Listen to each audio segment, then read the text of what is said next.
Sharafoonni maallaqaa egaa akkuma beekamu jechuudha daran ol ka'ee yookiin immoo dabalee argameetiin ture jechuudha. Torbanoota darban bakkuma tokko gara torbanii oliif akkasumarra ture garuu guyyaa kaleessaa fi har'aan daran ol dabalee akka jiru biyyoota kamtu akka dabalee kanneen akka Ameerikaa doolaarii fi Saawudii riyaal, Dubaay diraam, Awustiraaliyaa doolaar, Kanaadaa doolaar akkasumallee Swiss firankii, paawundi sterlingii, Joordaan dinaarii fi Bahreen dinaar, Kuweet dinaarii fi Israa'el siqil, Ijipshiyaan paawundii, Indiyaan ruupii fi kanneen kan fakkaatan akka Chaayinaa hewaanii fi kanneen akka Turkii riileefaati jechuudha. Egaa nagaa hin daganne nagaan koo lafaaf bakka jirtan isiniif haa baay'atu. Hordoftootaa fi jaallatamtoota kabajamtoota maamiloota kiyya egaa warri mana koof haaraa taatan immoo sabiskiraayib gochuun gara maatii kootti dabalama. Warreen immoo maatii naa taatanii jirtan viidiyoo yeroo daawwattan laayik gochuun eegalaa isiniin jedha. Egaa guyyaan har'aa akkuma beekamu Januwaarii 12 baatii tokko jechuudha 2026 meeqaan akka jiru gaa waliin ilaallaa. Yeroo baay'ee irra deddeebi'ee kallattii lamaan kan isiniin fidu baankii fi gabaa gurraacha isiniin jedheen jira. Sababiin baankii nuyi irra caalaa nuyi fayyadamnu yoo dhiiste maal qaba yoo jettanii namoonni tokko kan baankii fayyadaman haalli tokko kan isaanii hin mijanne baay'eetu jira jechuudha. Persentii 100 keessaa persentiin 25 kan baankii fayyadaman ta'uu ni mala jechuudha. Kanaaf immoo isaaniif jecha kallattii lamaan isinii fide jechuudha. Egaa guyyaa har'aa Turkii riileen tokko karaa gabaa gurraachaatiin 4.27 oolee jira. Inni itti aanu paawundi sterlingiidha. Paawundi sterlingiin tokko karaa gabaa gurraachaatiin 253.48 oolee jira. Akkasuma immoo karaa baankiidhaan immoo paawundi sterlingiin tokko 198.38 oolee jira. Inni itti aanu yuuroodha. Yuuroon tokko karaa gabaa gurraachaatiin guyyaa har'aa 220.1 oolee jira. Karaa baankiidhaan immoo yuuroon tokko 176.50 oolee jira. Akkasuma inni itti aanu Ameerikaa doolaar.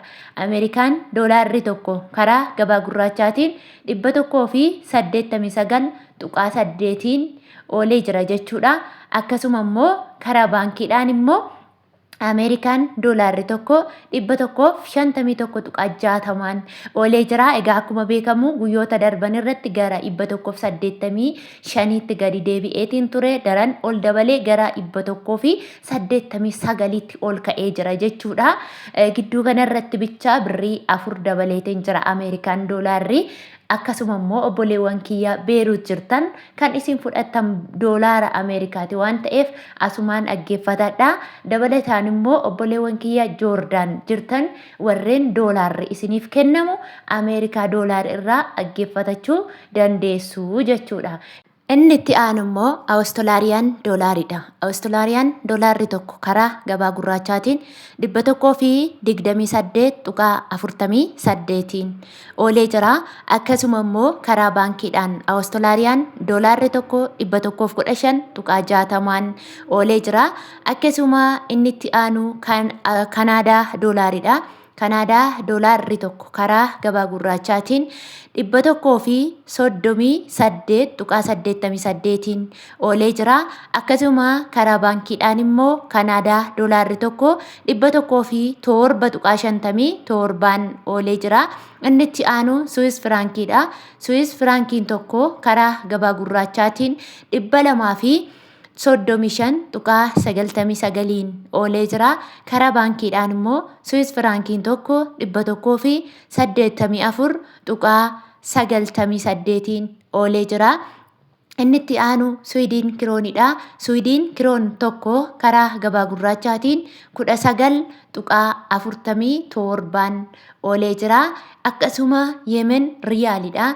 Yemen riyaalli tokko karaa gabaa gurraachaatiin duwwaa 68 oolee jira. Inni itti aanu Oomaan riyaalidha. Oomaan riyaalli tokko karaa gabaa gurraachaatiin 483.34 oolee jira. Inni itti aanu mootii birrii sadarkaa tokkoffaa sharafaan addunyaa kan argamu Kuweet diinaaridha.